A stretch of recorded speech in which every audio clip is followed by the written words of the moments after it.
السلام علیکم ورحمۃ اللہ وبرکاتہ۔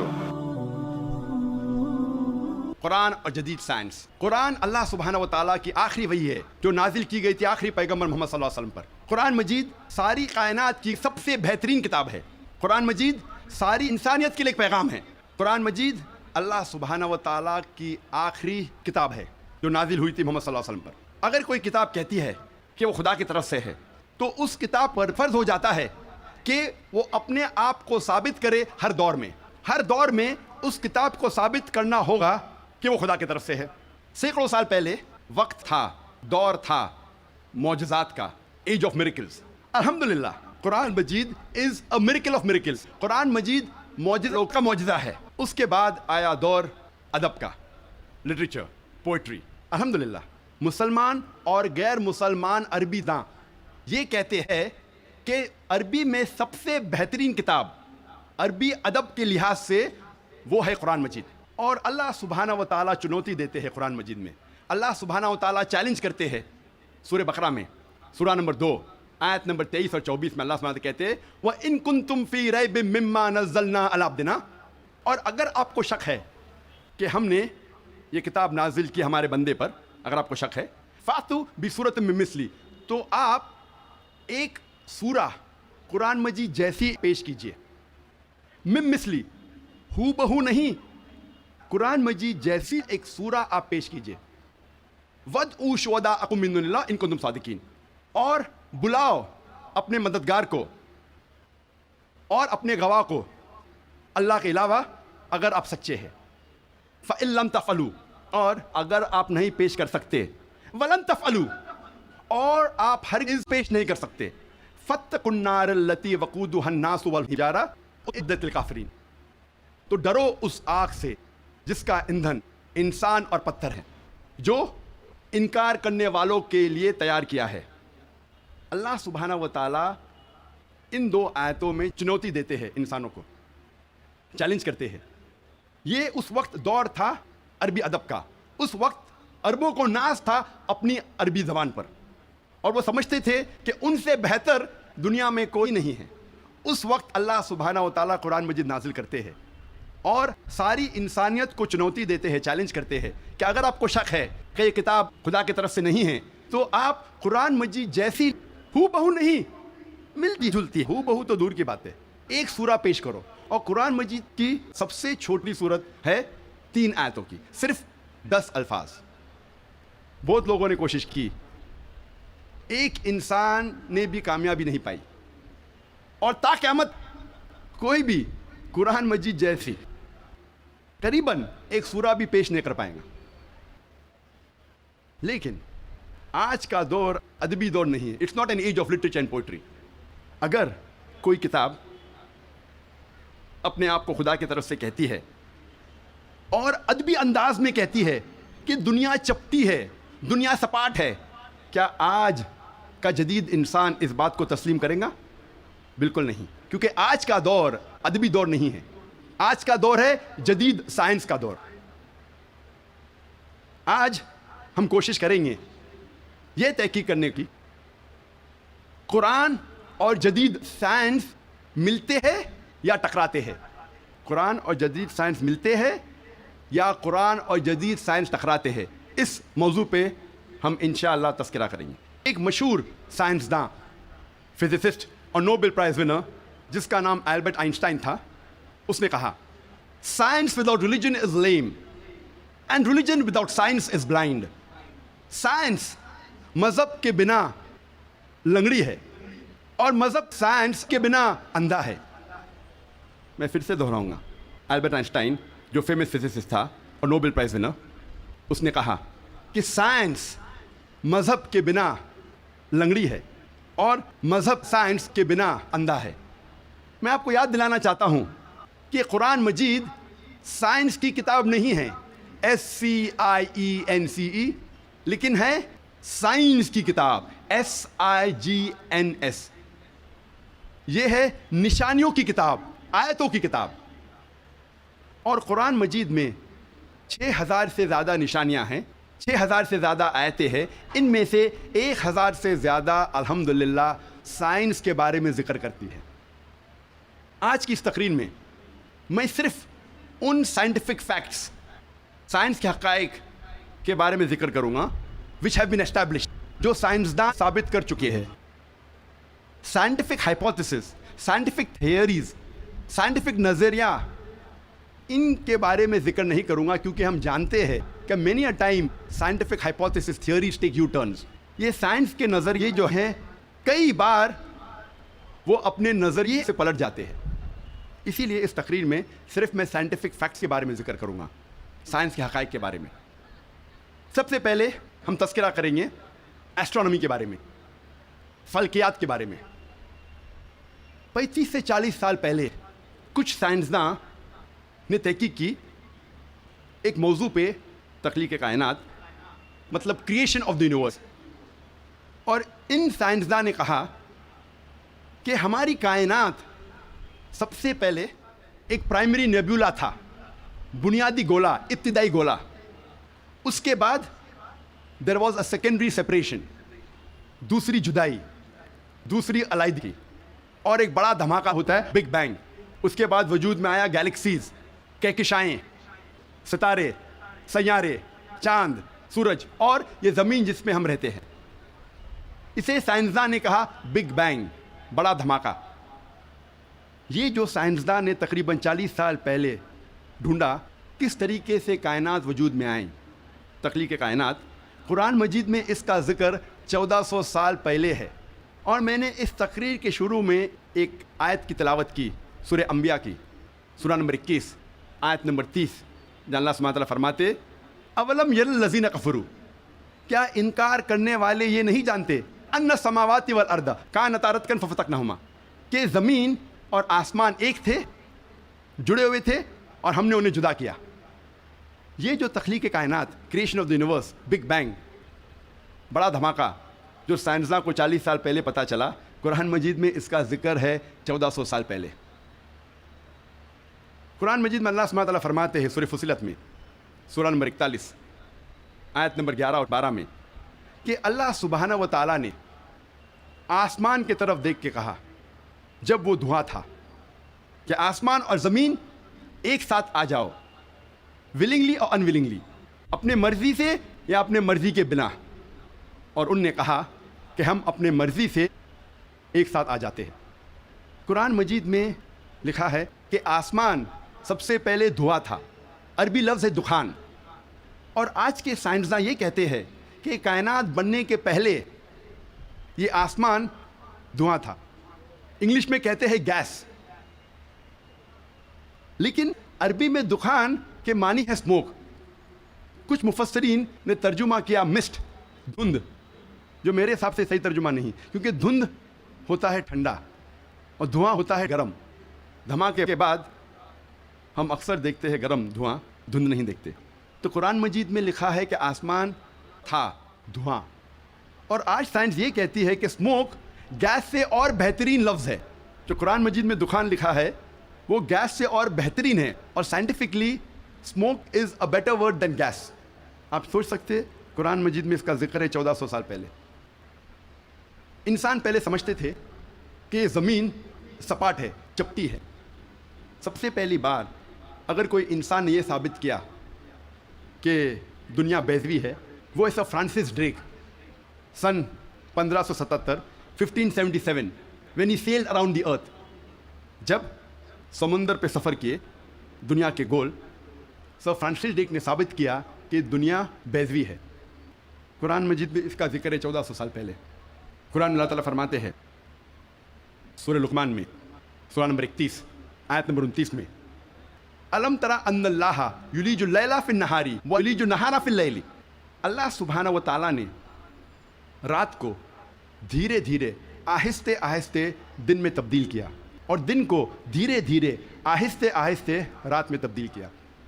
یہ دن کا رات اور رات کا دن آہستہ آہستہ دھیرے دھیرے تبدیل ہونا یہ ثبوت دیتا ہے کہ دنیا بیضوی ہے. اگر دنیا چپٹی اور سپاٹ ہوتی تو دن فوراً رات میں تبدیل ہوتا اور رات فوراً دن میں تبدیل ہوتی. اللہ تعالیٰ فرماتے سورہ الزمر میں، سورہ نمبر 39 آیت نمبر 5 میں، کہ اللہ سبحانہ و تعالیٰ رات کو دن پہ لپیٹتا ہے اور دن کو رات پہ لپیٹتا ہے. قرآن میں عربی لفظ ہے قوارہ، جس کے معنی لپیٹنا. جس طریقے سے ایک انسان پھیٹا سر پہ لپیٹتا ہے، a person coils the turban on the head، اسی طریقے سے اللہ تعالیٰ فرماتے ہیں کہ رات دن پہ لپیٹی جاتی ہے اور دن رات پہ لپیٹا جاتا ہے. یہ دن کا رات اور رات کا دن پہ لپیٹنا اسی وقت پاسبل ہے جب دنیا بیضوی ہے. اگر دنیا چپٹی اور سپاٹ ہوتی تو ممکن نہ ہوتا. قرآن مجید میں اللہ تعالیٰ فرماتے ہیں سورہ نازیات میں، سورہ نمبر 79 چیپٹر 79 آیت نمبر 30 میں، وَالْأَرْضَ بَعْدَ ذَلِكَ دَحَاهَا، اور اس کے بعد اللہ سبحانہ و تعالیٰ نے زمین کو پھیلایا بچھونا جیسے. دہا کے ایک معنی ہے پھیلانا، اور دہا کے دوسری معنی آتا ہے عربی لفظ دھویا سے، جس کے معنی ہے بیضا، جس کے معنی ہے انڈا. اور ہم جانتے ہیں کہ دنیا گول ہے، بیضوی ہے، اور ہم یہ بھی جانتے ہیں آج کہ دنیا پوری طریقے سے گول نہیں ہے. وہ اوپر اور نیچے سے from the poles it is flattened, اوپر اور نیچے سے چپٹی ہے، جسے ہم کہتے ہیں انگریزی میں جیو اسفیئریکل ان شیپ، عرضی بیضوی. اور یہ لفظ جو دہا ہے وہ عام انڈے کے لیے نہیں ہے، عام بیضے کے لیے نہیں، خصوصاً شتر مرغ کے انڈے کے لیے، شتر مرغ کے بیضے کے لیے. اور جب ہم دیکھتے ہیں شتر مرغ کا بیضا انڈا اس جیو اسفیئریکل ان شیپ، عرضی بیضوی کے شکل میں ہے. آپ سوچ سکتے ہیں 1400 سال پہلے اس کتاب میں لکھا ہے کہ یہ زمین، یہ دھرتی اس جیو اسفیئریکل ان شیپ، عرضی بیضوی شکل میں ہے. پہلے انسان یہ سوچتے تھے یہ چاندنی جو ہے، چاند کی روشنی، یہ اس کی خود کی روشنی ہے. چند صدی پہلے ہمیں پتہ چلا کہ چاند کی روشنی، چاندنی اس کی خود کی روشنی نہیں ہے، یہ سورج کی لی ہوئی روشنی ہے، سورج کی منعکس شدہ ریفلیکٹڈ لائٹ ہے، بوروڈ لائٹ ہے. قرآن مجید میں اللہ سبحانہ تعالیٰ فرماتے ہیں سورہ فرقان میں سورہ نمبر 25 آیت نمبر 61 میں، اللہ سبحانہ و تعالیٰ نے آسمان میں برج رکھے، تاروں کے جھنڈ، اور اس میں رکھا سورج جس کے پاس خود کی روشنی ہے، سلگتا ہوا چراغ، اور رکھا چاند جس کی لی ہوئی روشنی ہے. قرآن میں سورج عربی میں کہا گیا ہے شمس، اور اس کی روشنی کو کہا گیا ہے سراج، وہاج اور دیا، جس کے معنی ہے سلگتا ہوا چراغ یا مشال یا دیا. تینوں کے معنی ہیں کہ سورج کی روشنی خود کی ہے. اور چاند کو کہا گیا ہے قرآن مجید میں قمر، اور چاندنی کو کہا گیا ہے منیر یا نور. منیر مینز بوروڈ لائٹ، لی ہوئی روشنی، یا نور میننگ ریفلیکٹڈ لائٹ، منعکس شدہ روشنی، ریفلیکٹڈ لائٹ. آپ سوچ سکتے قرآن مجید 1400 سال پہلے کہتا ہے کہ یہ چاندنی خود کی روشنی نہیں ہے، چاند کی لی ہوئی روشنی ہے. اور اس کا ذکر سورہ فرقان سورہ نمبر 25 آیت نمبر 61 کے علاوہ سورہ یونس میں سورہ نمبر 10 آیت نمبر 5 میں، اور سورہ نوح میں سورہ نمبر 71 آیت نمبر 15 اور 16 میں. پہلے سائنسداں یہ سمجھتے تھے کہ زمین کائنات کا مرکز ہے اور باقی سیارے، چاند اور سورج زمین کے گول گھوم رہے ہیں، چکر لگا رہے ہیں. اسے کہتے تھے تھیوری آف جیو سینٹرزم، زمین کو مرکز سمجھنے کا نظریہ. اور یہ لوگ 2 صدی سے، ٹولمی کے وقت سے مانتے تھے، 16ویں صدی تک، جب تک کوپرنیکس نے کہا کہ زمین کے گول چاند اور سیارے نہیں چکر لگا رہے ہیں، لیکن سورج کے گول زمین، چاند اور باقی سیارے چکر لگا رہے ہیں، گھوم رہے ہیں. اسے کہتے تھے ہیلیو سینٹرک تھیوری، مطلب سورج کا مرکز ہونے کا نظریہ.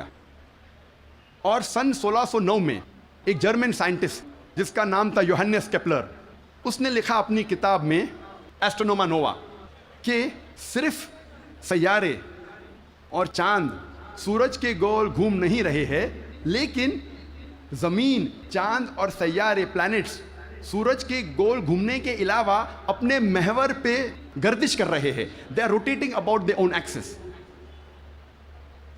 اور جب میں اسکول میں تھا، میں سن 1981 میں 10ویں میں تھا، جغرافی میں نے پڑھا تھا کہ زمین، چاند اور سیارے، پلانٹس وہ چکر لگا رہے ہیں، they are revolving and rotating, اور اپنے محور پہ گردش کر رہے ہیں. لیکن سورج اپنے محور پہ گردش نہیں کر رہا ہے. لیکن میں نے جب قرآن کی ایک آیت پڑھی، سورہ انبیاء سورہ نمبر 21 آیت نمبر 33 میں اللہ سبحانہ تعالیٰ فرماتے ہیں هو الذی خلق اللیل والنہار، اللہ سبحانہ و تعالیٰ نے رات اور دن بنایا. والشمس والقمر، سورج اور چاند، کل فی فلک یسبحون، وہ گھوم رہے ہیں اور اپنے محور پہ گردش کر رہے ہیں. قرآن کا لفظ یہاں ہے یسبحون. قرآن یہ کہتا ہے کہ sun and the moon are revolving, چکر لگا رہے ہیں، گھوم رہے. اس کے علاوہ یسبحون، یہ عربی لفظ یسبحون آتا ہے لفظ صباح سے، اور صباح ایک عربی لفظ ہے جو چلتے ہوئے جسم کے موومنٹ کو ڈسکرائب کرتا ہے. مثال کے طور پہ اگر میں کہوں گا کہ کوئی انسان پانی میں سباہ کر رہا ہے، اس کے یہ معنی نہیں کہ وہ پانی کے اوپر فلوٹ کر رہا ہے، اس کے معنی ہے کہ وہ پانی میں تیر رہا ہے. اگر میں کہوں گا کوئی سباہ کر رہا ہے زمین پہ، اس کا مطلب نہیں کہ وہ آدمی زمین پہ رول کر رہا ہے، اس کا مطلب ہے کہ وہ انسان زمین پہ چل رہا ہے یا دوڑ رہا ہے. اسی طریقے سے جب اللہ سبحانہ تعالیٰ یہ لفظ کا استعمال کرتے ہیں کوئی فلکی جسم کے لیے، فار اے سیلیسٹل باڈی، اس کے معنی نہیں کہ وہ فلائی ہو رہا ہے یا فلوٹ ہو رہا ہے، اس کے معنی ہے it is rotating about its own axis, وہ اپنے محور پہ گردش کر رہا ہے. آج سائنس ترقی کرنے کے بعد سائنس یہ کہتی ہے کہ آپ سورج کا عکس ٹیبل کے اوپر دیکھ سکتے ہیں ایک آلے کے ذریعے، اور پتہ لگتا ہے کہ سورج میں بلیک سپاٹس ہے، اور یہ بلیک سپاٹس تقریباً 25 دن لیتے ہیں گردش کرنے کے لیے. اس سے یہ ثابت ہوتا ہے کہ سورج تقریباً 25 دن لیتا ہے ایک گردش کرنے کے لیے. تو آج سائنس یہ تسلیم کرتی ہے کہ سورج بھی اپنے محور پہ گردش کر رہا ہے. جو میں نے اسکول میں تقریباً 28 سال پہلے پڑھا تھا کہ سورج واز اسٹیشنری، سورج گردش نہیں کر رہا ہے، تو 28 سال پہلے میں نے اسکول میں پڑھا. آج سائنس اسے تسلیم کرتی ہے، اور قرآن مجید میں اس کا ذکر ہے 1400 سال پہلے. اور آج اکثر اسکول کے سائنس کی کتاب میں اس کو انکارپوریٹ کیا جا چکا ہے. یہ نئی چیز داخل ہو چکی ہے سائنس کی کتابوں میں کہ سورج اپنے محور پہ گردش کر رہا ہے. اللہ تعالیٰ فرماتے ہیں سورہ یاسین میں سورہ نمبر 36 آیت نمبر 40 میں کہ سورج چاند کو نہیں پکڑ سکتا اور دن کو رات نہیں پکڑ سکتی. The sun cannot outstrip the moon, neither can night catch up with the day.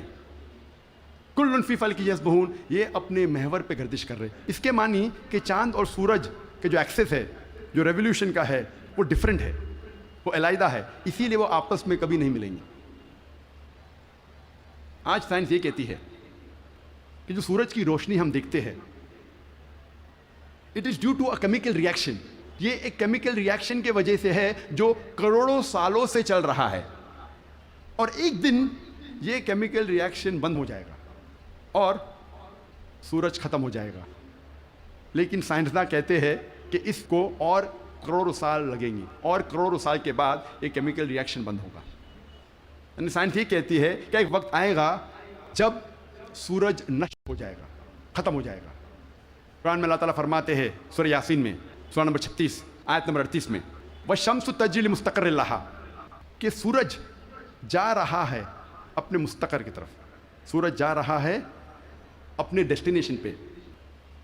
سورج ایک مقرر وقت کے لیے ہے. مستقر کے معنی مقرر وقت اور مقرر جگہ، اس کے دو معنی ہوتے ہیں. مستقر کے معنی کہ سورج ایک مقرر وقت کے لیے ہے اور مقرر جگہ کی طرف جا رہا ہے. یہ سائنس آج تسلیم کرتی ہے کہ سورج ایک مقرر وقت کے لیے ہے. اور سائنس یہ بھی مانتی ہے کہ سورج کائنات کے ایک نقطے کی طرف جا رہا ہے جس کا نام ہے سولر اپیکس. ان دا ہرکولینز الفا لائرا 12 میل پر سیکنڈ کی رفتار پہ. قرآن میں لکھا ہے مستقر، مقرر جگہ کی طرف. سائنس کہتی ہے دونوں معنی مستقر کے، مقرر جگہ اور مقرر وقت، دونوں الحمدللہ صحیح ہے. اور اس کا ذکر سورہ یاسین سورہ نمبر 36 آیت نمبر 38 کے علاوہ سورہ رعد میں بھی ہے، سورہ نمبر 13 آیت نمبر 2، سورہ فاطر سورہ نمبر 35 آیت نمبر 13، سورہ لقمان سورہ نمبر 31 آیت نمبر 29، اور سورہ الزمر سورہ نمبر 39 آیت نمبر 5 میں. سب جگہ کہا گیا ہے کہ سورج ایک مقرر وقت کے لیے ہے، ایک مقرر جگہ کی طرف جا رہا ہے. آج سائنس یہ کہتی ہے جو آسمان ہمارے زمین کے اوپر ہے، جسے ہم کہتے ہیں ایٹماسفیئر، وہ ایک محفوظ چھت کی طرح ہے. اور سائنسداں یہ کہتے ہیں کہ خطرناک rays like ultraviolet rays, X rays, یہ چھت، یہ ایٹماسفیئر ان خطرناک ریز کو زمین پہ آنے سے روکتا ہے، ورنہ زمین پہ جاندار چیز مٹ جائیں گی. قرآن میں اس کا ذکر ہے سورہ انبیاء میں، سورہ نمبر 21 آیت نمبر 32 میں، کہ اللہ سبحانہ و تعالیٰ نے آسمان کو ایک محفوظ چھت بنایا، اور پروٹیکٹڈ سیلنگ، اور کینوپی ویل گارڈڈ. آپ سوچ سکتے ہیں قرآن میں اس کا ذکر 1400 سال پہلے ہے، جو سائنسدان نے حال ہی میں 50 سال پہلے، 100 سال پہلے، 150 سال پہلے کہا کہ یہ ایٹماسفیئر از اے پروٹیکٹڈ سیلنگ. جب میں اسکول میں تھا تقریباً 28 سال پہلے، میں نے سائنس میں سیکھا تھا there are 3 types of matter, solid, liquid and gas. 3 قسم کے مادہ تھے، سالڈ، لکوڈ اینڈ گیس. آج سائنس یہ کہتی ہے کہ 3 مادہ، 3 اسٹیٹس آف میٹر کے علاوہ اور بھی ہے. ہم پہلے یہ سمجھتے تھے کہ آرگنائز ایسٹرونومیکل سسٹمز کے باہر، آرگنائز فلکیات کے باہر خلا تھا، ویکیوم تھا. آج سائنس کہتی ہے کیا انٹرسٹیلر اسپیس، سیارے کے بیچ مادے کے پل ہے، برجز آف میٹر ہے، جسے آج ہم کہتے ہیں پلازما، جسے سائنسداں کہتے ہیں 4th اسٹیٹ آف میٹر، 4تھی قسم مادے کی آج سائنسداں کہتے ہیں پلازما ہے. قرآن میں اس کا ذکر 1400 سال پہلے ہے، سورہ فرقان میں، سورہ نمبر 25 آیت نمبر 59 میں، 59 میں، کہ اللہ سبحانہ و تعالیٰ نے زمین اور آسمان کو بنایا اور اس کے بیچ میں ساری چیزیں بنائیں. مطلب زمین اور آسمان کے بیچ میں ویکیوم نہیں ہے. آج سائنس اسے کہتی ہے مادے کے پل، برجز آف میٹر، کہتی ہے پلازما ہے، 4th اسٹیٹ آف میٹر. اور اس کا ذکر سورہ فرقان سورہ نمبر 25 آیت نمبر 59 کے علاوہ سورہ ہجر میں، سورہ نمبر 15 آیت نمبر 85 میں، سورہ سجدہ سورہ نمبر 32 آیت نمبر 4 میں، سورہ صفات سورہ نمبر 37 آیت نمبر 5، اور سورہ احقاف سورہ نمبر 46 آیت نمبر 3 میں کئی جگہ لکھا ہے کہ اللہ سبحانہ و تعالیٰ نے زمین اور آسمان بنائے اور اس کے بیچ میں ساری چیزیں. Talking about the 4th state of matter, plasma. ایک مشہور سائنٹسٹ جس کا نام ایڈوین ہبل ہے، اس نے کہا تھا کہ کائنات پھیل رہی ہے، the universe is expanding. اور قرآن میں اللہ تعالیٰ فرماتے ہیں سورہ ذریات میں، سورہ نمبر 51 آیت نمبر 47 آیت نمبر 47 میں، کہ ہم نے یہ کائنات بنائی پھیلتی ہوئی. عربی لفظ مؤسیونا، پھیلنا. اور آج سائنس اس کو تسلیم کرتی ہے کہ ہماری کائنات پھیل رہی ہے، our universe is expanding. کئی دشمن اسلام یہ کہیں گے، جو کرٹکس آف اسلام یہ کہیں گے کہ قرآن مجید میں فلکیات کا ذکر ہونا کوئی عجوبہ نہیں، نتھنگ گریٹ، کوئی بڑی بات نہیں ہے کہ قرآن مجید میں فلکیات کا ذکر ہے، کیونکہ عرب فلکیات میں ماہر تھے.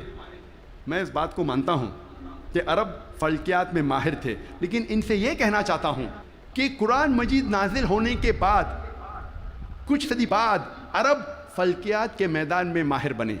تو قرآن مجید سے عرب نے فلکیات سیکھا، نہ کہ الٹا.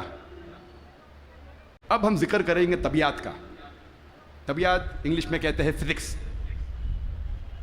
اور کئی صدی پہلے ایک نظریہ تھا جسے کہتے ہیں ایٹمزم. اور 23 صدی پہلے گریکس، پرٹیکولرلی ڈیموکریٹس، ان نے یہ ایٹمزم کے بارے میں سب سے پہلے کہا، ایٹمزم کے نظریے کے بارے میں، اور کہا کہ میٹر کے سب سے چھوٹے حصے کو کہتے ہیں ایٹم، مادہ کے سب سے چھوٹے حصے کو کہتے ہیں ذرہ. عربی اور اردو میں ایٹم کو کہتے ہیں ذرہ. اور اس وقت انسان یہ سوچتے تھے کہ ذرے کو تقسیم نہیں کیا جا سکتا. آج سائنس ترقی کرنے کے بعد ہم مانتے ہیں کہ atom is the smallest part of matter having the characteristics of the element. ذرہ مادے کا سب سے چھوٹا حصہ ہے جو ایلیمنٹ کے کیریکٹرسٹکس رکھتا ہے، لیکن یہ ذرہ تقسیم کیا جا سکتا ہے انٹو پروٹونز، الیکٹرونز، نیوٹرونز. قرآن مجید میں ذرے کا ذکر ہے تو لوگ سمجھیں گے قرآن مجید آؤٹ ڈیٹڈ ہے، یہ پرانی کتاب ہے. ذرے کا ذکر ہے، اب یہ آؤٹ ڈیٹڈ ہے. قرآن میں ذرے کا ذکر ہے، لیکن ذرے کے آگے کیا لکھا ہے وہ بھی ہمیں دیکھنا چاہیے. قرآن مجید میں لکھا ہے سورہ سبا میں، سورہ نمبر 34 آیت نمبر 3 میں، کہ انکار کرنے والے جب کہیں گے کہ وہ گھڑی کبھی بھی نہیں آئے گی، آخرت کے بارے میں، قیامت کے بارے میں، وہ گھڑی کبھی نہیں آئے گی، تو اللہ تعالیٰ فرماتے کہو ان سے ضرور آئیں گی اللہ کی مرضی سے، جس کے پاس علم غیب ہے، جس کے علم میں چھوٹا سا ذرہ زمین اور آسمان میں، اور اس چیز جو ذرے سے چھوٹی ہے اور بڑی ہے اس کا علم بھی اس کی کتاب میں محفوظ ہے۔ تو قرآن مجید میں لکھا ہے کہ ذرے برابر چیز کا علم ہے اللہ کے پاس، اور ذرے سے چھوٹی چیز اور بڑی چیز کا علم بھی ہے۔ اور یہ انفارمیشن، یہ خبر دہرائی گئی ہے سورہ یونس میں، سورہ نمبر 10 آیت نمبر 61 میں، کہ اللہ سبحانہ و تعالیٰ کے علم میں ہے ذرے جیسی چیز جو آسمان اور زمین پہ ہے، اور وہ چیز جو ذرے سے بھی چھوٹی ہے اور ذرے سے بڑی ہے اس کی کتاب میں محفوظ ہے۔ تو قرآن آؤٹ ڈیٹڈ نہیں ہے، قرآن اپ ٹو ڈیٹ ہے۔ قرآن پرانی کتاب نہیں، بٹ الحمدللہ جدید کتاب ہے۔ اب ہم ذکر کریں گے واٹر سائیکل کے بارے میں، پانی کے چکر کے بارے میں۔ ہم جو اسکول میں پڑھتے ہیں واٹر سائیکل کے بارے میں، پانی کے چکر کے بارے میں، سب سے پہلے اس جدید پانی کے چکر کا ذکر کیا تھا سر برنارڈ پیلیسی نے سن 1580 میں۔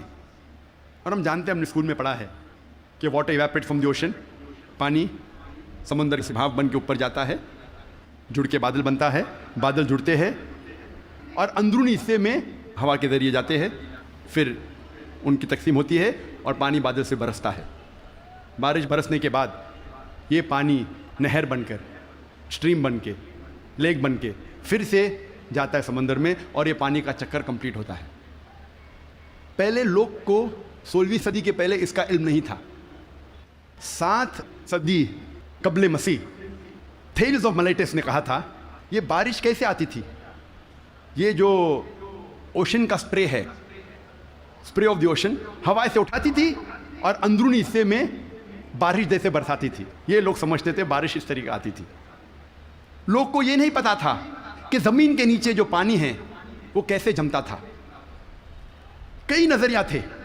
لوگ پہلے سوچتے تھے کہ یہ ہوا کا دباؤ پانی پہ، سمندر پہ، پانی کو زمین سے نیچے لے جاتا تھا اور اس طریقے سے زمین کے نیچے پانی آتا تھا۔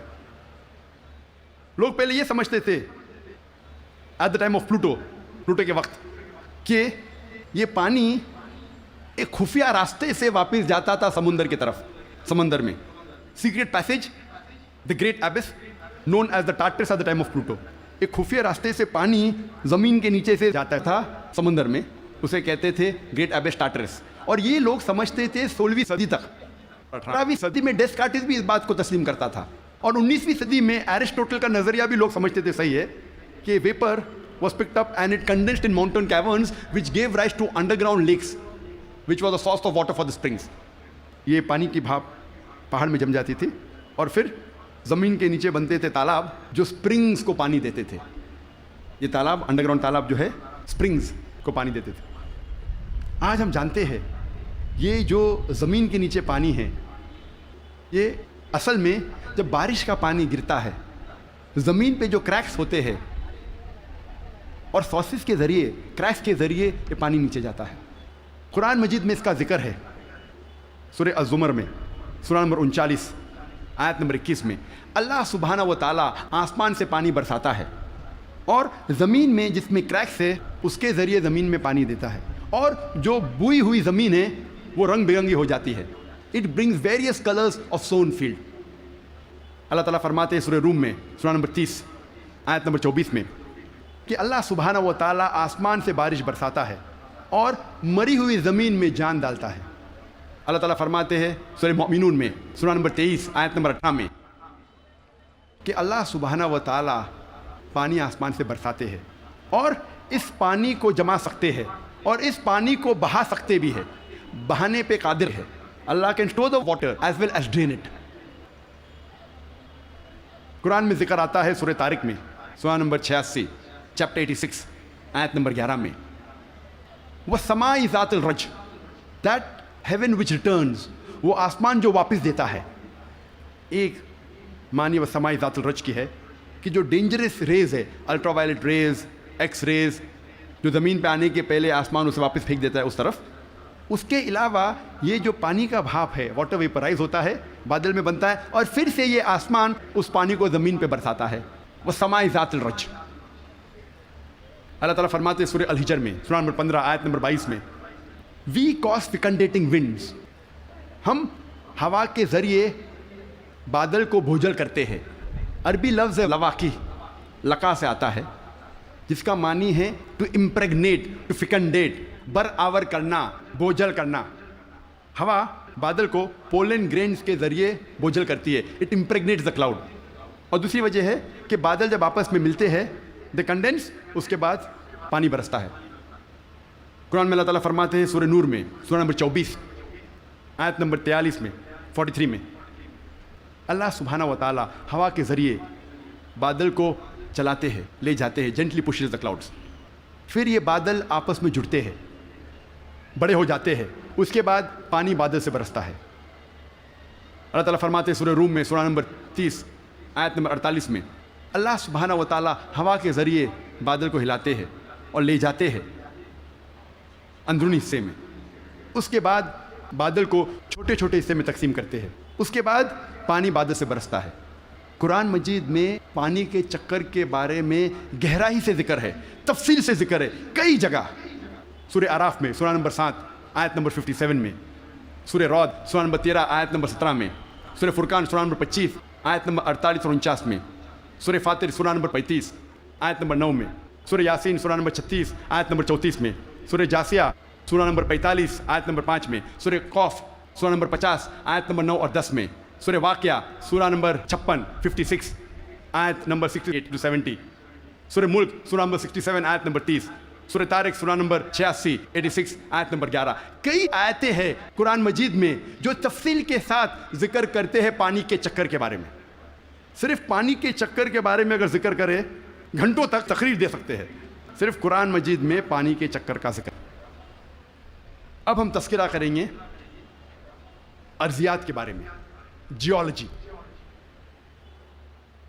آج ماہرین ارضیات، جیولوجسٹ یہ کہتے ہیں کہ زمین کا ریڈیس نصف قطر، ریڈیس اردو میں کہتے ہیں نصف قطر، وہ تقریباً 3750 میل ہے، اور جو اندرونی حصہ ہے زمین کا وہ سیال ہے، لکوڈ ہے، ہاٹ لکوڈ، گرم سیال، اور اس میں کوئی جاندار چیز جی نہیں سکتی۔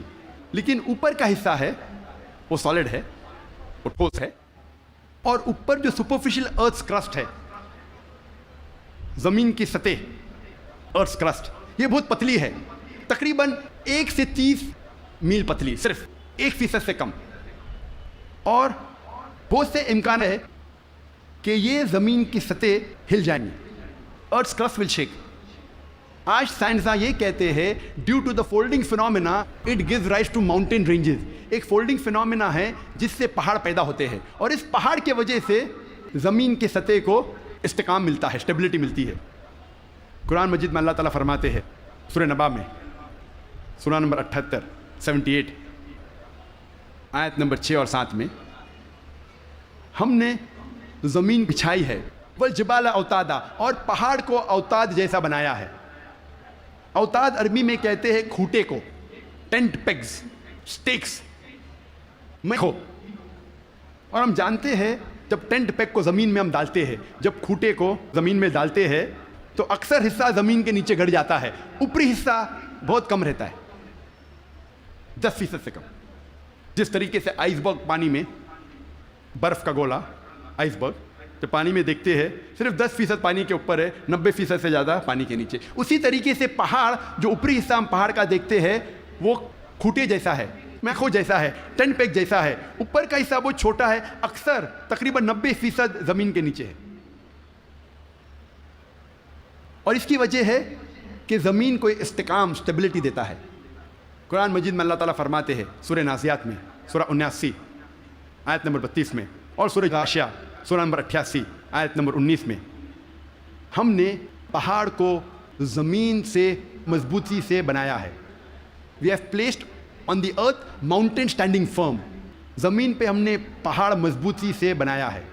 ارضیات میں، جیولوجی کے میدان میں ایک بہت اہم کتاب ہے جو اکثر دنیا بھر جب جیولوجی کے سبجیکٹ میں اسے گائیڈ مانا جاتا ہے، اس کتاب کا نام ہے ارتھ، زمین، اور اس کے ایک لیکھک ون آف دا آتھرس، اس کا نام ہے ڈاکٹر فرینک پریس۔ جو USA کے سائنس اکیڈمی کے پریزیڈنٹ تھے اور ex president of USA Jimmy Carter کے سائنس ایڈوائزر تھے. ڈاکٹر فرینک پریس ارتھ کتاب میں پہاڑ کا نقشہ بناتے ہیں اور دکھاتے ہیں کہ پہاڑ کے جڑ زمین کے نیچے ہے ویج شیپ, اور لکھتے اپنی کتاب میں کہ پہاڑ کا اہم مقصد ہے کہ زمین کو استحکام دینا, to give stability to the earth. اور قرآن میں ہو بہو وہی ذکر ہے 1400 سال پہلے سورہ انبیاء میں سورہ نمبر 21 آیت نمبر 31 میں, سورہ نحل سورہ نمبر 16 آیت نمبر 15 اور سورہ لقمان سورہ نمبر 31 آیت نمبر 10 میں, کہ ہم نے زمین پر پہاڑ جما کے رکھا ہے تاکہ زمین نہ ہلے. تو قرآن میں لکھا ہے پہاڑ کا اہم مقصد ہے زمین کو ہلنے سے بچانا, to give stability to the earth, to prevent the earth from shaking. آپ سوچ سکتے ہیں قرآن مجید میں 1400 سال پہلے اس کا ذکر ہے, اور سائنسدان نے آج کل حال ہی میں 50 سال پہلے 100 سال پہلے 200 سال پہلے اسے تسلیم کیا, اور قرآن میں اس کا ذکر 1400 سال پہلے ہے. اب ہم تذکرہ کریں گے علم بحر کے بارے میں, اوشنوگرافی کے بارے میں. اور اوشنوگرافی کے فیلڈ میں قرآن مجید میں اللہ سبحانہ تعالیٰ فرماتے ہیں سورہ فرقان میں سورہ نمبر 25 آیت نمبر 53 میں 53 میں, اللہ سبحانہ و تعالیٰ نے 2 قسم کے پانی بنائے ہیں, ایک پینے والا اور میٹھا اور دوسرا کھارا اور کڑوا, اور دونوں کے بیچ اللہ نے ایک برزخ بنایا ہے, بنا دیکھنے والا ایک ویل, ایک پردہ. عربی میں لفظ برزخ, برزخ کے معنی پردہ. جس طریقے سے انسان مرتا ہے اور واپس سے قیامت میں اٹھنے کے پہلے ہم کہتے ہیں برزخ میں ہے, انسین, جو دیکھے نہیں جا سکتا ہے وہ زندگی. قرآن میں کہا گیا برزخ, نہ دیکھے جانے والا پردہ. قرآن میں پھر سے اس کا ذکر ہے سورہ رحمان میں سورہ نمبر 55 آیت نمبر 19 اور 20 میں, جو آج ہمارے ننھے سے قاری نے اس کی تلاوت کی. مرج البحرین یلتقیان بینہما برزخ یلابغیان, کہ اللہ سبحانہ و تعالیٰ نے 2 قسم کے پانی بنائے جو آپس میں ملتے ہیں, لیکن ان کے درمیان ایک برزخ ہے, ان کے درمیان ایک پردہ ہے. لوگ پہلے جانتے تھے کہ 2 قسم کے پانی ہیں, کھارا اور میٹھا, کھارا پانی میٹھا پانی, لیکن مفسرین قرآن یہ نہیں سمجھ پاتے تھے اللہ تعالیٰ کیا کہنا چاہتا ہے جب کہتا ہے کہ کھارے اور میٹھے پانی کے درمیان برزخ ہے. پانی آپس میں ملتا ہے لیکن یہ ایک دوسرے سے گھل مل نہیں سکتا. کھارا پانی اور میٹھا پانی ملتا ہے لیکن ان کے درمیان برزخ ہے تاکہ ایک پانی دوسرے پانی میں مل نہیں سکے. تو مفسر قرآن یہ سمجھ نہیں پاتے تھے اللہ تعالیٰ کیا فرمانا چاہتا ہے. آج جو سائنس ترقی کرنے کے بعد اور علم بحر کے بارے میں ہم آج اور جانتے ہیں, جب پروفیسر ہے جو USA کے مشہور ماہر ہے علم بحر میں, یہ سائنٹسٹ نے کہا کہ اس کے معنی ہیں آج ہم جانتے ہیں کہ جب بھی میٹھا پانی کھارے پانی میں جاتا ہے, بہتا ہے, وہ میٹھا پانی اپنی مٹھاس کو کھو دیتا ہے اور کھارا بن جاتا ہے, اور اس کے درمیان دیر از اے ٹرانزیشنل ہوموجنائزنگ ایریا, جو عربی میں قرآن میں لکھا ہے برزخ, ایک پردہ. آج جو سائنس نے جانا قرآن مجید نے 1400 سال پہلے لکھا کہ کھارے اور میٹھے پانی کے درمیان ہے ایک پردہ. یہ پانی ملتا ہے لیکن آپس میں گھل مل نہیں سکتا. They meet but they do not mix. اور سب سے بہترین مثال جو ہم آنکھ سے دیکھ سکتے ہیں وہ ساؤتھ افریقہ میں in the southern part in the Cape area, دونوں کھارا اور میٹھا پانی ملتا ہے. ہم دیکھ سکتے, ہم یہ بھی دیکھتے کہ دونوں پانی کا رنگ الگ ہے. یہ مثال ہم ایجپٹ مصر میں بھی دیکھ سکتے ہیں, جب river Nile flows into the Mediterranean sea, river Nile بہتی ہے میڈیٹرینین سی میں. اور سب سے بہترین مثال ہے گلف اسٹریم, جو ہزاروں میلوں تک چلتی ہے. گلف اسٹریم شروع ہوتی ہے گلف آف میکسیکو میں, نارتھ ورڈ جاتی ہے towards the east coast of North America, پھر جاتی ہے eastward towards the west coast of Europe. ہزاروں میل بہتی ہے, دونوں پانی لیکن علیحدہ ہے, یا سپریٹ, ڈسٹنکٹ. اگر آپ کشتی میں سفر کر رہے ہیں اس گلف اسٹریم کے کنارے پہ, اور پانی ایک طرف سے لیں گے اور پانی دوسرے طرف سے لیں گے, تو پتہ چلتا ہے ایک پانی میٹھا ہے ایک کھارا. اس کی حرارت, اس کی ٹیمپریچر بھی ڈفرینٹ ہے. قرآن مجید میں اس کا ذکر ہے 1400 سال پہلے. میں اور ایک مثال پیش کروں گا قرآن مجید میں علم بحر کی. کچھ عربوں نے قرآن مجید کی ایک آیت لی سورہ نور کی, سورہ نمبر 24 آیت نمبر 40, اور اس کا ترجمہ پیش کیا پروفیسر درگا راؤ کے پاس. پروفیسر درگا راؤ اس وقت کنگ عبدالعزیز یونیورسٹی جدہ میں پڑھاتے تھے اور وہ ماہر تھے علم بحر میں. He was a Marine geologist. اور ترجمہ پیش کیا اور کہا آپ کا اس قرآن کی آیت پہ کیا خیالات ہے. قرآن مجید میں لکھا ہے سورہ نور میں سورہ نمبر 24 آیت نمبر 40 میں کہ انکار کرنے والوں کے ذہن کی کیفیت ایسی ہے جس طریقے سے سمندر کے گہرائی میں اندھیرے پر اندھیرا، موج پر موج، لہر پہ لہر، اس کے اوپر بادل. جب انسان اپنے ہاتھ کو آگے کرتا ہے وہ دیکھ نہیں سکتا. اللہ جسے روشنی نہیں دیتا وہ دیکھ نہیں سکتا. یہ آیت کا ترجمہ سننے کے بعد پروفیسر درگا راؤ نے کہا کہ یہ عام سمندر کا ذکر نہیں ہے، یہ ایک گہرے سمندر کا ذکر ہے. اور پہلے انسان یہ نہیں جانتا تھا کہ سمندر کی گہرائی میں اندھیرا تھا. سینکڑوں سال پہلے، 100-200 سال پہلے جب سب مرین ایجاد ہوئی اور جب انسان سمندر کی گہرائی میں گیا تب انہیں پتہ لگا اور تب محسوس ہوا کہ سمندر کی گہرائی میں اندھیرا ہے. عام انسان 20 میٹر سے زیادہ جب سمندر میں اندر جاتا ہے تو وہ تیر نہیں سکتا، اور 200 میٹر سے زیادہ اندر جائے گا بنا کوئی آلہ کے، بنا کوئی ایکوپمنٹ کے، تو انسان مر جائے گا. آج سب مرین کے ذریعے ہم انڈر واٹر جا سکتے، ہمیں پتہ چلتا ہے کہ سمندر کی گہرائی میں اندھیرا ہے. پروفیسر درگا راؤ نے کہا اندھیرا 2 وجہ کے لیے ہے. سب سے پہلی وجہ ہے جب روشنی پانی میں داخل ہوتی ہے، روشنی کی کرن، تو ایک کے بعد ایک رنگ پانی میں جذب ہوتا ہے. آج سائنس یہ کہتی ہے کہ روشنی کی کرن 7 رنگ سے بنی ہوئی ہے، وپ گیور، وائلٹ، انڈیگو، بلو، گرین، یلو، اورنج اور ریڈ. وائلٹ، انڈیگو، بیگنی، بلو، نیلا، گرین، ہرا، یلو، پیلا، اورنج، نارنگی، ریڈ، لال. سب سے پہلے 10 یا 15 میٹر پانی کے نیچے لال رنگ جذب ہو جاتا ہے. اسی لیے انسان اگر پانی میں 30 میٹر کی گہرائی پہ جاتا ہے، اگر اسے چوٹ لگتی ہے اور خون بہنے لگتا ہے تو وہ انسان اپنے خون کا لال رنگ دیکھ نہیں سکے گا. 30 سے 50 میٹر جذب ہوتا ہے نارنگی رنگ. 50 سے 100 میٹر کے درمیان پانی کے نیچے جذب ہوتا ہے پیلا رنگ. 100 سے 200 میٹر کے درمیان جذب ہوتا ہے ہرا رنگ، اور 200 میٹر کے بعد پانی کے نیچے جذب ہوتا ہے نیلا رنگ، اور اس کے نیچے پورا اندھیرا ہے. قرآن مجید میں لکھا ہے انکار کرنے والے کی ذہن کی کیفیت، انکار کرنے والے جو خدا کا انکار کرتے ہیں، جو خدا میں نہیں مانتے، اللہ سبحانہ میں نہیں مانتے، انکار کرنے والے کی ذہن کی کیفیت ایسی ہے جس طریقے سے گہرے سمندر میں اندھیرا پہ اندھیرا، لہر پہ لہر، اس کے اوپر بادل.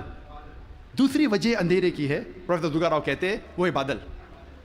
جب سورج کی روشنی آتی ہے کئی بار بادل اس روشنی کو جذب کر لیتا ہے، اس لیے بادل کے نیچے ہم دیکھتے ہیں اندھیرا. اور جو روشنی بادل کے ذریعے جذب نہیں ہوتی اور جب سمندر میں جاتی ہے، کئی بار جو سمندر کے اوپر لہریں ہیں وہ لائٹ ریز کو ریفلیکٹ کرتی ہے، اور جو لائٹ ریز، جو روشنی کی کرن ریفلیکٹ نہیں ہوتی وہ سمندر میں داخل ہوتی ہے. اور جیسے میں نے کہا ایک رنگ کے بعد ایک رنگ جذب ہوتا ہے. لیکن قرآن مجید میں لکھا ہے انکار کرنے والے کی ذہن کی کیفیت ایسی ہے جس طریقے سے گہرے سمندر میں اندھیرے پہ اندھیرا، لہر پہ لہر. اس کی کیا معنی؟ لہر پہ لہر. ہم انسان جانتے تھے کہ سمندر کے اوپر لہر ہے، لیکن سن 1900 میں ہمیں پتہ لگا کہ سمندر کے نیچے بھی لہر ہے. اسے کہتے ہیں انٹرنل ویوز، اندرونی لہر، جو ڈفرینشیٹ کرتی ہے superficial part of the ocean کو deep part of the ocean سے. یہ اندرونی لہر تقسیم کرتی ہے سمندر کو اوپری سے اور اندرونی حصے میں. اوپری حصہ superficial part is lit up and warm, گرم ہوتا ہے اور اس میں روشنی ہوتی ہے. جو گہرا بھاگ ہوتا ہے سمندر کا وہ اندھیرا ہوتا ہے اور ٹھنڈا ہوتا ہے. یہ انٹرنل ویوز، اندرونی لہر، ہمیں پتہ چلی تقریباً 110 سال پہلے. قرآن میں لکھا ہے لہر پر لہر، یعنی اندرونی لہر کے اوپر ہے سپرفیشل ویوز. اسی لیے مچھلیاں بھی جب گہرائی میں جاتی ہے وہ دیکھ نہیں سکتی، اپنی خود کی روشنی لے جاتی ہے. Due to chemical reaction مچھلی خود کی روشنی کے ذریعے دیکھ سکتی ہے گہرے اندھیرے میں. پروفیسر درگا راؤ نے کہا کہ یہ کتاب قرآن مجید انسان کی لکھی ہوئی کتاب ہو ہی نہیں سکتی. اور پروفیسر درگا راؤ نے کہا یہ کتاب خدا کی طرف سے ہے. جی خوش آمدید دوستو، امید کرتا ہوں ویڈیو آپ نے پوری دیکھی ہوگی اور آپ کو پسند بھی آئی ہوگی۔ قرآن کیا ہے بھائیو دوستو؟ تو قرآن اللہ تعالیٰ کی وہ عظیم و شان کتاب ہے جو کہ رمضان میں نازل ہوئی، جو کہ اللہ تعالیٰ کی آخری کتاب ہے اور جس کی حفاظت کی ذمہ داری اللہ تعالیٰ نے لی ہے۔ قرآن میں اللہ تعالیٰ فرماتے ہیں شہر رمضان الذی انزل فیہ القرآن ھدی للناس وبینات من الہدی والفرقان، شہر رمضان الذی انزل فیہ القرآن ھدی للناس وبینات من الہدی والفرقان۔ اسی طرح دوسری جگہ اللہ تعالیٰ فرماتے ہیں انا انزلناہ فی لیلۃ القدر، ہم نے قرآن کو لیلۃ القدر میں اتارا۔ تو یہاں پر ایک بات میں کہوں تو یہاں پر تو پھر تعارض آتا ہے کہ قرآن میں اللہ تعالیٰ فرماتے ہیں کہ ہم نے جو ہے نا اس کو رمضان میں نازل کیا، دوسری جگہ آتا ہے کہ ہم نے لیلۃ القدر میں نازل کیا۔ تو اس میں کوئی تعارض نہیں، کیونکہ رمضان المبارک میں ہی لیلۃ القدر کا جو ہے نا وہ رات آتی ہے، اور وہ رمضان المبارک کے آخری عشرے میں طاق راتوں میں جو ہے نا مسلمان اس کو ڈھونڈتے ہیں، اور اس میں جو ہے نا اس کا جو ہے نا ذکر جو ہے نا وہ اس میں آ جاتا ہے۔ تو بھائیو دوستو، اللہ تعالیٰ نے انسانوں کی ہدایت کے لیے قرآن کریم بھیجا، اور قرآن کریم پر عمل کرنا ایسا ہے کہ انسان اپنی آخرت کی زندگی اس کے اوپر سنوار سکتا ہے۔ اسی قرآن میں آپ کی زندگی کے تمام اصول اور آپ کی اس دنیاوی زندگی میں جتنے بھی مسائل ہیں اور آپ کے جتنے بھی مشکلات ہیں، ان سب کا حل اس قرآن میں موجود ہے۔ قرآن میں اللہ تعالیٰ فرماتے ہیں لا تقنطوا من رحمت اللہ، کہ اللہ کی رحمت سے نا امید مت ہونا۔ ہم انسان جب اللہ کی رحمت سے جو ہے نا، جو وہ بدبخت انسان ہوگا جو اللہ کی رحمت سے نا امید ہو جاتا ہے اور خودکشی کر لیتا ہے۔ ابھی کچھ ایک مہینے پہلے کی واقعہ ہے کہ صوابی کے علاقے میں ایک آدمی نے اپنے 4 بچوں کو ذبح کیا اور اس کے بعد خودکشی کر لی۔ یا قرآن سے جب بھی آپ دور ہوں گے اور قرآن کی تعلیمات سے جب بھی آپ دور ہوں گے تو آپ ایسے ہی واقعات کا شکار ہوں گے۔ قرآن میں اللہ تعالیٰ فرماتے ہیں یا ایھا الذین آمنوا لا تقتلوا اولادکم خشیۃ املاق، بھوک کے ڈر سے اپنے اولاد کو قتل نہ کرو، نحن نرزقکم وایاکم، ہم آپ کو بھی رزق دیتے ہیں اور ان کو بھی رزق دیتے ہیں۔ رزق کا وعدہ اللہ تعالیٰ نے کیا ہے، لہذا جو مسلمان رزق کی تنگی کی وجہ سے اپنی اولاد کو قتل کرتا ہے سب سے بڑا مجرم اور سب سے بڑا گنہگار ہے۔ اللہ تعالیٰ ہمیں ایسی حالات سے بچائے۔ تو یہاں پر ڈاکٹر ذاکر نائک کا جو بیان آپ نے سنا بہت بہترین رہا اور بہت زبردست۔ اسی طرح ایک دوسری بات میں آپ کو بتا دوں کہ بہت سارے لوگوں کا خیال ہے کہ قرآن اور سائنس کی آپس میں نہیں بنتی، کیونکہ جہاں قرآن ایک چیز کہتا ہے سائنس دوسرا کہتا ہے۔ تو بھائیو دوستو، ہمارے لیے دلیل سائنس نہیں ہے، ہمارے لیے دلیل قرآن ہے، اور ایسی بہت ساری باتیں ہیں جو 100 سال 200 سال پہلے لوگ نہیں جانتے تھے، اب جا کر قرآن کی بات سائنس جو ہے نا وہ ثابت کرتے ہیں کہ ہاں واقعی یہ بات بالکل ٹھیک ہے۔ مثال کے طور پر رسول اللہ صلی اللہ علیہ وسلم کا معجزہ، جب چاند 2 ٹکڑے ہوئے کفار کے جو انہوں نے یہ معجزہ طلب کیا، رسول اللہ صلی اللہ علیہ وسلم نے آپ کے اشارے پر وہ چاند 2 ٹکڑے ہوئے۔ ابھی سائنسدانوں نے ریسرچ کی ہے کہ بالکل جو چاند ہے اس میں دراڑ ہے، اور واضح دراڑ اس میں جو ہے نا وہ دیکھا جا سکتا ہے۔ اسی طرح جو بگ بینگ کی تھیوری ہے وہ ابھی آئی ہے تقریباً 100 سال پہلے یا 150 سال پہلے، جبکہ قرآن نے 1400 سال پہلے اس کا ذکر کیا۔ اولم یر الذین کفروا ان السماوات والارض کانتا رتقا ففتقناہما۔ تو ایسے بہت ساری باتیں ہیں جو قرآن نے 1400 سال پہلے کہی اور سائنس اب جا کر ان کو ثابت کر رہی ہے۔ تو سائنس ہمارے لیے کوئی دلیل نہیں ہے، ہمارے لیے دلیل قرآن مجید ہے، لیکن بہت سارے لوگ ابھی بھی یہ مانتے ہیں کہ سائنس اور قرآن ان دونوں میں تضاد ہے۔ یہ غلط بات ہے، بلکہ ہمارے لیے دلیل وہ صرف اور صرف قرآن مجید کی ہے، اور قرآن کی جو ہے نا اس کی عزت کا اندازہ آپ اس بات سے لگائیے کہ خود اللہ تعالیٰ قرآن میں فرماتے ہیں اِنَّا نَحْنُ نَزَّلْنَا الذِّكْرَ وَإِنَّا لَهُ لَحَافِظُونَ، ہم نے یہ ذکر نازل کیا اور ہم ہی اس کی حفاظت کریں گے۔ تو قرآن کی حفاظت کی ذمہ داری اللہ تعالیٰ نے لی ہے، اور اس میں قیامت تک کوئی تبدیلی نہیں آئے گی، اس کے کوئی حرف میں یا اس میں کوئی اپنے آپ سے حرف نہ ہی زیادہ کرے گا نہ ہی کم کرے گا۔ اور 1400 سال گزرنے کے باوجود ماشاءاللہ قرآن کی جو حفاظ ہے اس میں اضافہ بھی ہو رہا ہے اور اس میں کوئی تبدیلی بھی نہیں آئی۔ اسی طرح ہمیں انسان کو اگر اس دنیا میں کوئی چیز حرام ہے یا حلال ہے تو وہ بھی قرآن نے بتا دی ہے، اور اسی طرح اس دنیا میں ہمارے لیے زندگی گزارنے کا جو بہترین نمونہ ہے وہ بھی اللہ تعالیٰ نے قرآن میں ہی بتا دی ہے۔ قرآن میں اللہ تعالیٰ فرماتے ہیں لَقَدْ كَانَ لَكُمْ فِي رَسُولِ اللَّهِ أُسْوَةٌ حَسَنَةٌ، کہ بے شک آپ کے رسول کی زندگی آپ کے لیے بہترین نمونہ ہے۔ تو قرآن اور سائنس کے متعلق جتنے بھی اعتراضات ہیں اس کے اوپر بہت بڑی بڑی کتابیں بھی لکھ چکی ہیں، آپ گوگل سے بھی ریسرچ لے سکتے ہیں۔ اسی طرح ڈاکٹر ذاکر نائک نے بھی بہت بہترین جو ہے نا اس کی نشاندہی کی۔ بیان تو بہت بڑا بہت لمبا تھا، لہٰذا آپ کو اگر ٹائم ملے تو اس کے علاوہ اور بھی بہت سارے ایسے مواد ہیں جس میں قرآن اور سائنس وغیرہ کا موازنہ کیا گیا ہے۔ امید کرتا ہوں ویڈیو آپ کو پسند آئی ہوگی۔